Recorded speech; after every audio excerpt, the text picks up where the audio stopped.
Nama Om Vishnu Padaya Krishna Prasaya Bhutale Shrimati Bhakti Vedanta Swamini Namine. Namaste Saraswati Devi Gauravani Pracharane. Nirvisesa Sunyavari Pasyata Deshatarane. Jai Shri Krishna Chaitanya Prabhu Nityananda Shri Advaita Gadadhar Shivas Adi Gaura Bhakta. Hare Krishna, Krishna Krishna, Hare Hare. Hare Rama, Rama, Hare Hare. So I wanted to come on today for a short discussion. Um, I'm an early disciple of Srila Prabhupada. I took initiation in 1971 in Denver, Colorado. And as an early disciple, someone who's been practicing Krishna consciousness for over 50 years, perhaps 55 years, I want to share some of the important lessons that I learned in Krishna consciousness and what is the real purpose and meaning of what we're doing. When it's so important to hear from the seniors, people who've been in Krishna consciousness for a while, who've been practicing daily the chanting of the holy names, because they have certain changes to them. Just as when Srila Prabhupada came to America, we have never seen anyone who was Krishna conscious before on such a high level. And it stunned us to see a person of that quality, that change of character, that understanding, that depth. You can almost imagine what it must have been like to be living during the time of Lord Chaitanya Mahaprabhu and seeing the six Goswamis, let alone Lord Chaitanya, or meeting Ramananda Roy and hearing from them discourses, or being invited to go and hear from Rupa Goswami. When you meet a devotee of the Lord, it is a profound change that occurs because there's been nothing ever like that before. The association of a sadhu, even for a moment, is the only thing that will truly change someone in the most profound way. That's why it's important to take time to hear from Srila Prabhupada and from his disciples. So by hearing from a disciple of Prabhupada who's in good standing and who has a grasp of the knowledge, it can be convictions that we have from following the process can be passed on to you. They're important. For instance, if I say, I don't have any doubts, I'm doubtless, there's absolutely no doubts in my mind about Lord Krishna. That's powerful. I remember back in the 1970s when Tamal Krishna had joined Vishnu Janan on his Radha Damodar bus.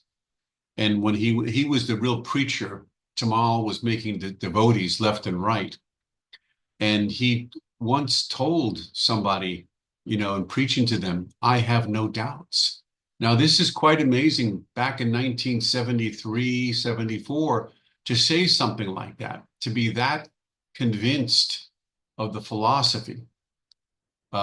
Krishna tells Arjuna, doubts are like demons. To which later on in the Bhagavad Gita, Arjuna says, I no longer have any doubts about your supremacy. So to be without doubts is a very, very rare position to be in as a devotee. And this is the position all of us want to be in. We want to have no doubts in our mind and in our heart and in our intelligence that devoting ourselves 100% to Lord Krishna is the purpose of life, is the purpose of living, is the only answer to life. That there is nothing else that can solve all of the mysteries of life and the difficulties of life. it's not that Krishna is a possibility or an opportunity or one of many.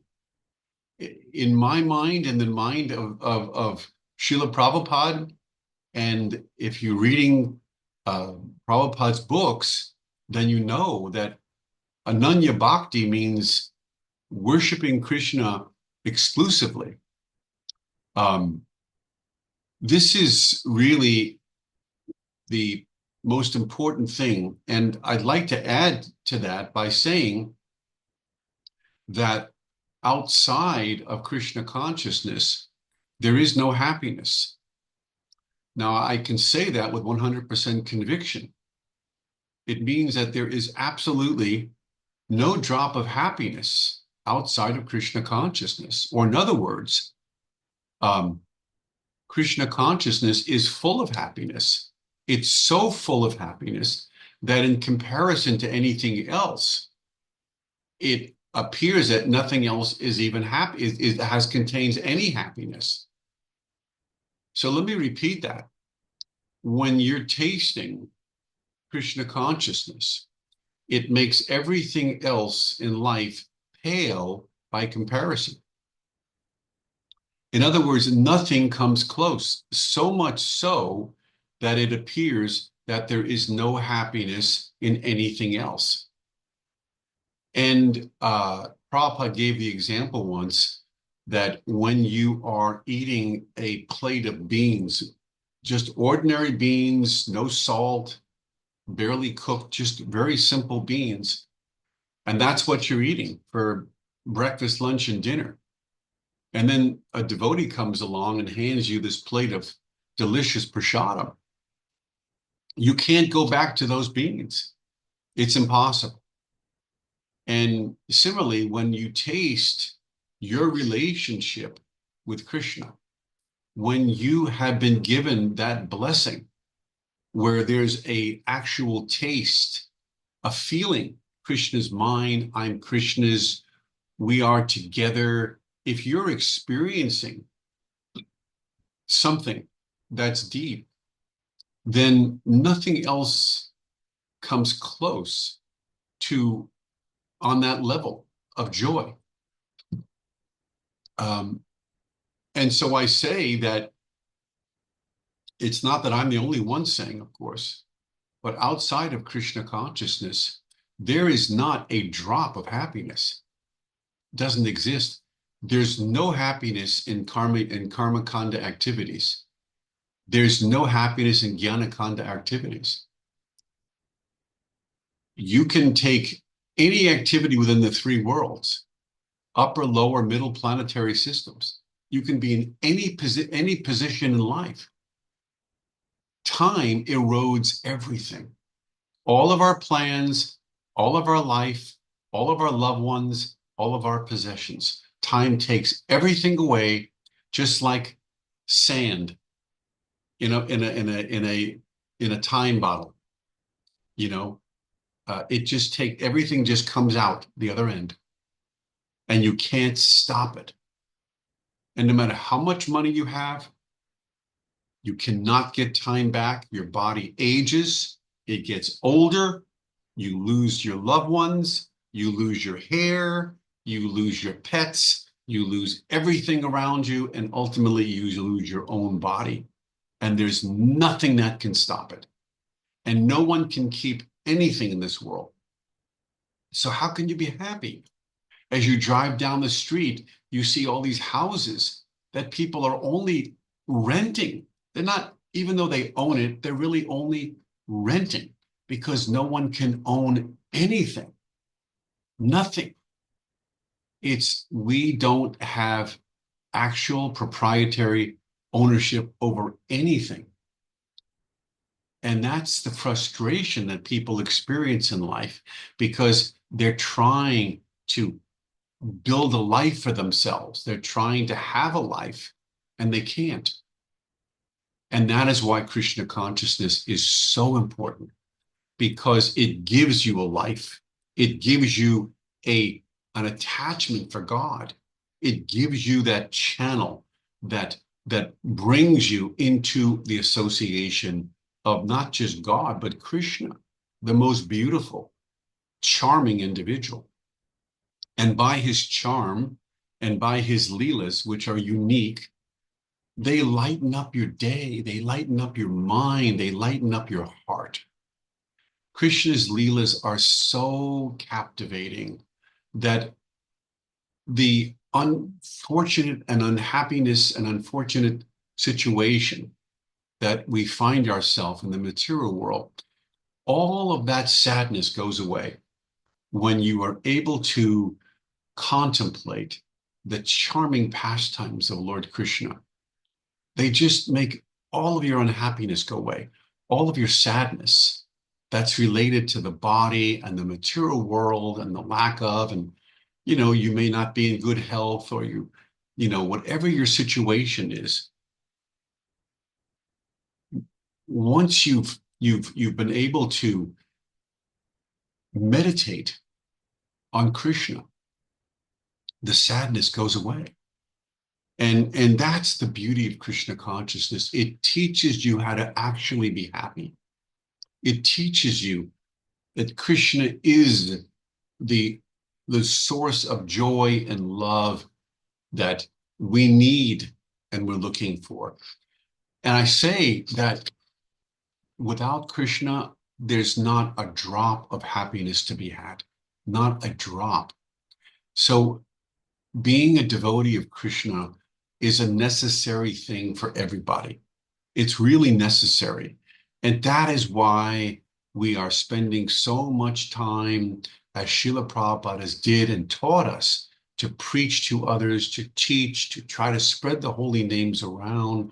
Prabhupada's books, the Sunday feast, giving people an opportunity.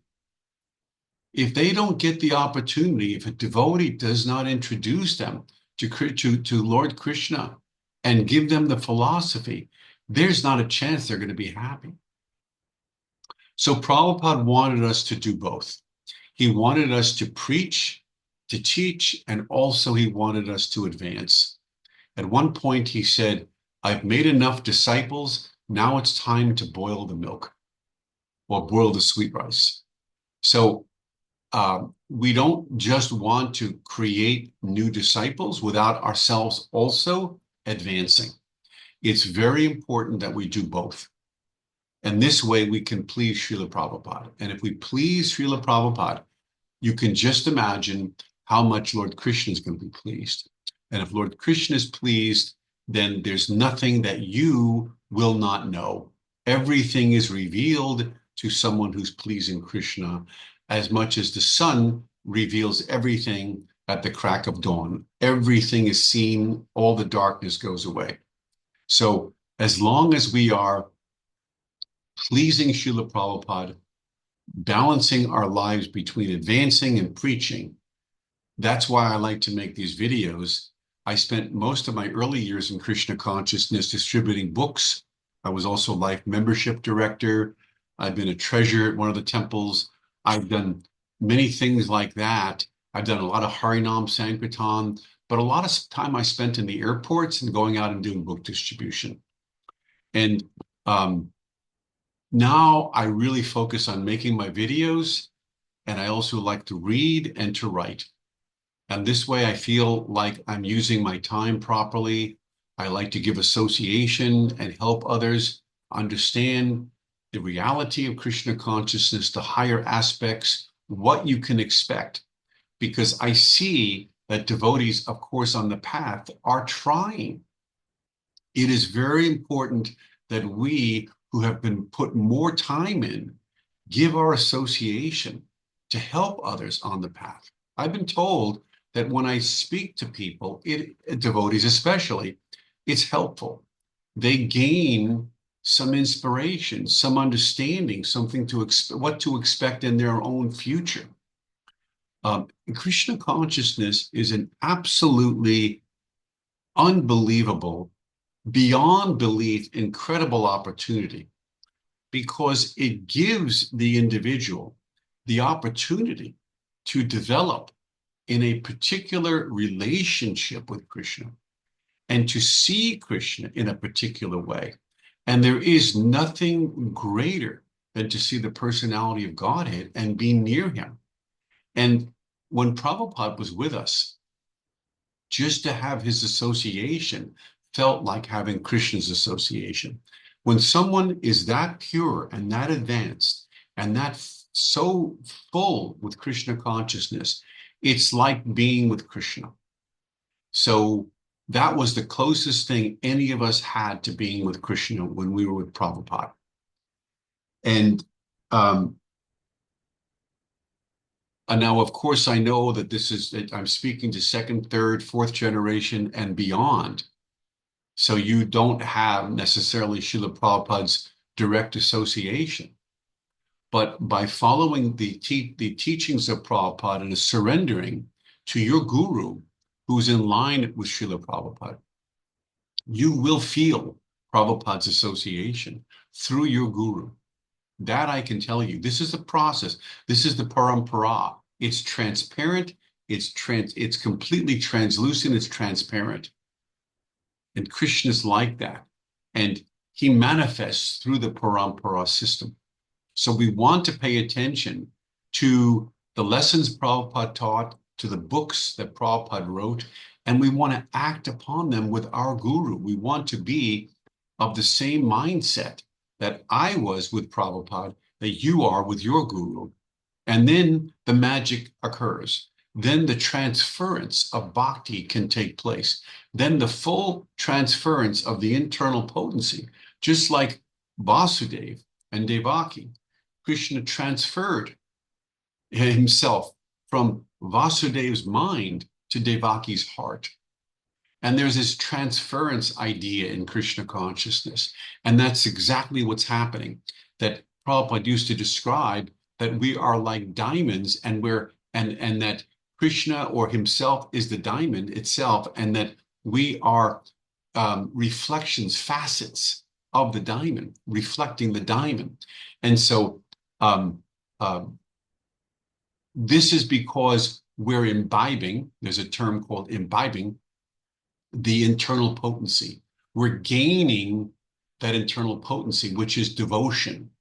Now, we as jivas have that ability to gain that energy of internal potency, and it can become our self. It can become our actual self. We can become fully absorbed in the devotional energy because we have that ability, because we are constitutionally similar to Krishna. So our constitution is meant for full devotion to Krishna. It's meant for that. And when we don't have that, we're reflecting that quality of pure devotion into other things in the material world, like our dog, our pet, our wife, our children, our country, etc.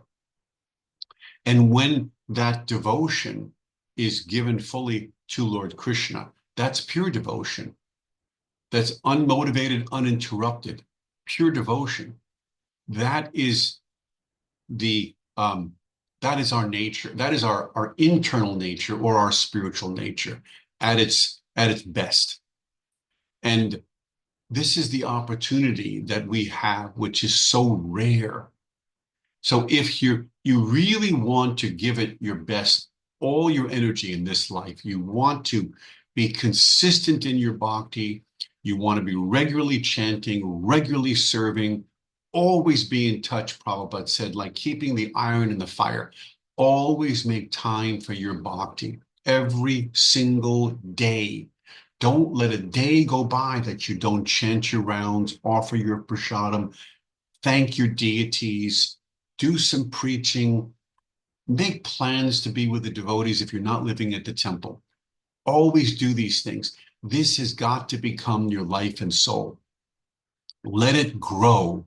The creeper is there, the seed of bhakti, the bija seed has been given to us by Lord Chaitanya and our spiritual master, and we are being asked to water that seed. And it is an absolute crime to ourself if we don't do that. that is being criminal to ourselves, because we do not know how often we will be in the position that we are to practice Krishna consciousness. We don't know that. We don't want to let ourselves, we don't want to let weeds grow in our bhakti garden. We don't want to let them grow. We want to make our bhakti creeper grow greater than any weeds. Lord Chaitanya said we need to pull those weeds, and we can't pull them if we don't know that they're there. And so we need devotee association, higher association, good association, in order for us to know what weeds are growing in our garden so we can pull them. We need to read Prabhupada's books so we can understand the difference between the Bhakti Lata Bij and the weeds. We don't even know the difference. We have to understand these things so that we can pull these weeds through and purify and keep ourselves in a good frame of mind so that we can engage with Lord Krishna with a pure heart, engage with him, contact him, be with him. We want to be in the sun, not in the shade, not in the darkness. We want to come out into the sun, the sunlight, because the sun is what warms us and brings us happiness and joy. And the more we can associate with Krishna, Rupa Goswami says, always remember Krishna, never forget him. The only way that that can happen is if we're developing affection for the Lord. And this comes through our bhakti practice. If we act in a way that embraces Krishna, then affection naturally will come. We may not feel it at this moment, but it will arise in our heart.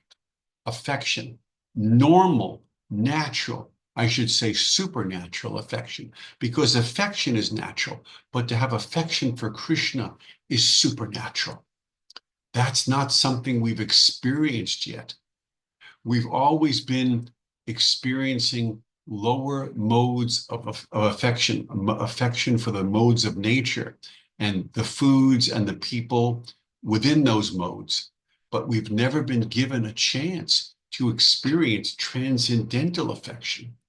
And that can only happen through Krishna consciousness. So we want to keep our sights very focused. We want to keep our goal in mind. I always tell this to devotees, don't give up. Don't diminish your bhakti. Don't diminish it. Keep it at a good pace. Keep going. If you have nothing to do and you're wondering what you can do, chant. Always pull out your bead bag. It should always be nearby. Oops, let me see here. There. Always get your beads out.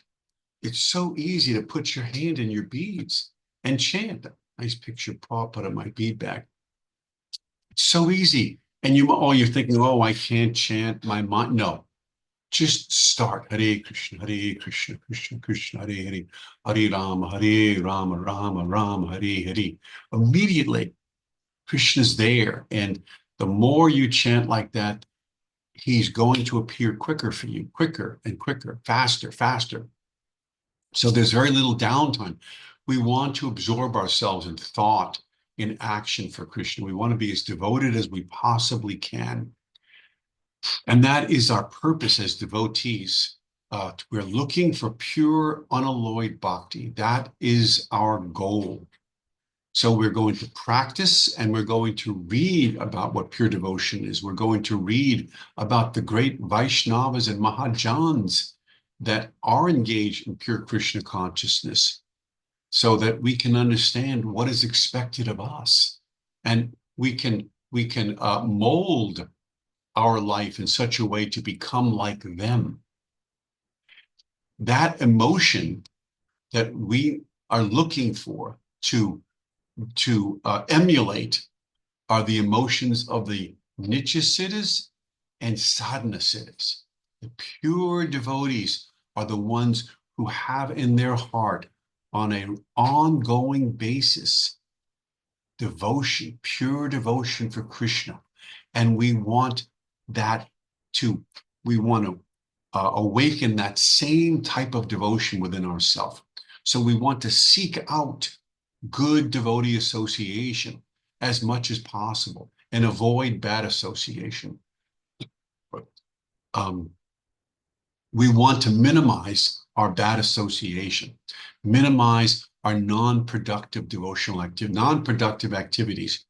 We want to go to the festivals, go to the feast, see devotees, see the deities, read, chant, all these things we want to do one after the other, as they've been given to us by Srila Prabhupada, as they've been passed down from Rupa Goswami, Ramananda Roy, Jiva Goswami, Narottam Das Thakur, Bilva Mangala Thakur, Bhakti Vinod, Srila Bhakti Siddhanta, and our Srila Prabhupada. All great, pure devotees are handing this process to us so that we can awaken an eternal relationship with Krishna.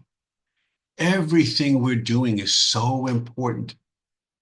Don't forget this. Work hard to get that fire. Work hard to get that fire going. You know, if you're going to start a fire because you're in a forest or it's cold out and you need a fire, you work hard to find the dry wood and blow hard on that match to get that fire going. You know, you have a little splinters of wood, and you get that little bit of match going, and the wind is howling around you, and sometimes the match goes out, and you got to start another match, and the match goes out because the wind and the cold air are so terrible. But you've got to get warm, and so you do it again, and you hold your hands, and then all of a sudden the match stays lit inside of your hands, and it's super hot because it's in your hand, but you need that match lit. And then you bring it close to the newspaper and close to the straw to get that fire going inside of the stove, the wood stove that's outside. And even though it's freezing outside, when you get that wood stove going and the fire starts going, it creates heat around you.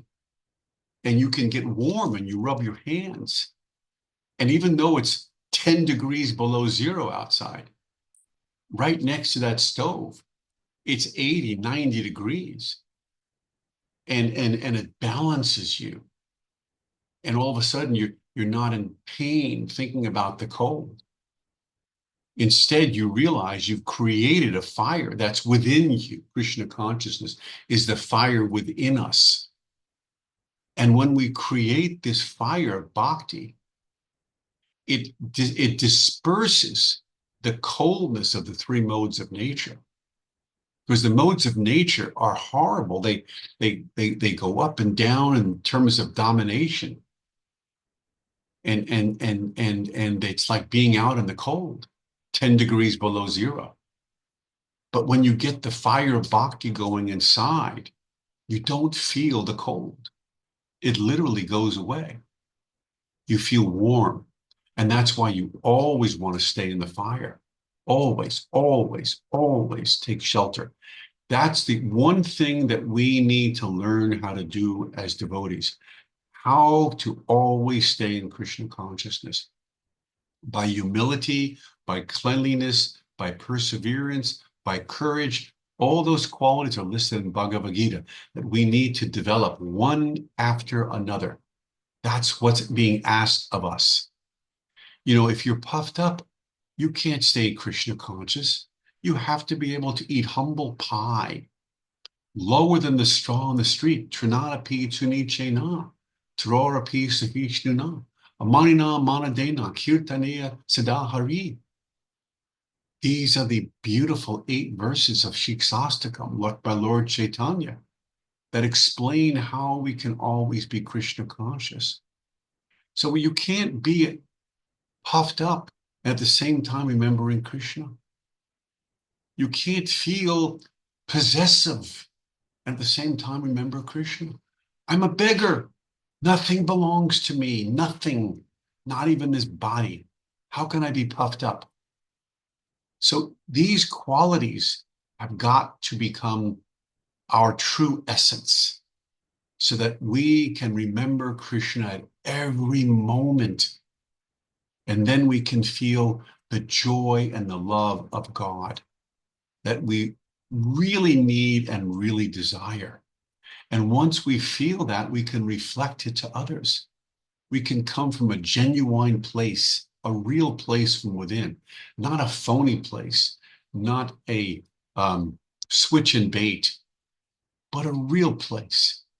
And this is what we're all looking for. If we are genuine with ourselves and with others, then like the six Goswamis, Nana Shastra Vicharanaika Nipuno Sadharma Samstapako Lokanam Hitakarino Tribhuvane Manyo Sharanyakaro. The six Goswamis were um, were uh, embraced by everybody. They had no enemies. Everyone liked them, devotee and non-devotee. And that's what Srila Prabhupada was like. Everyone liked Prabhupada because of his divine qualities. So we can become that way. We don't need to have enemies. If we're possessionless and humble and clean and sincere, then always devoted to Krishna, then we don't need to have any enemies anywhere. And then we can make friends and be friendly to all, and all will be friendly to us. And that's the ideal position to be in. Don't have hatred in your heart. Don't carry hatred. Don't carry bitterness. Let it all go. Don't be caught up in your false ego. The pure devotee or the advanced Brahman, Krishna says in Bhagavad Gita, Samadarshana, sees everyone equally. He sees equally. No duality, because he's not taking anything personally, because he's not the body. Aham brahmasmi, not the body. So you can't take things personally if you're not the body. What am I? I'm a destitute beggar devotee of Krishna. I'm a spark that's just praying to remember the Lord. That's it. And whether you throw me out on the street or you place me in some opulent palace, it's the same thing. I am nothing but a devotee trying to gain service to the Lord. That's it. And it will always be that way. I will always, always try to humbly and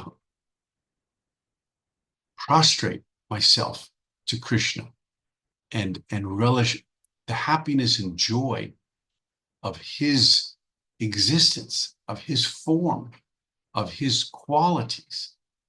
That is the only thing that is of interest to a devotee. So let us try to increase our bhakti. This human life is the opportunity our guru gave us. So let's take full advantage and not let one day go by without utilizing it in Krishna consciousness. Thank you for listening. I hope this has been stimulating for you and rewarding for you. Thank you for your time.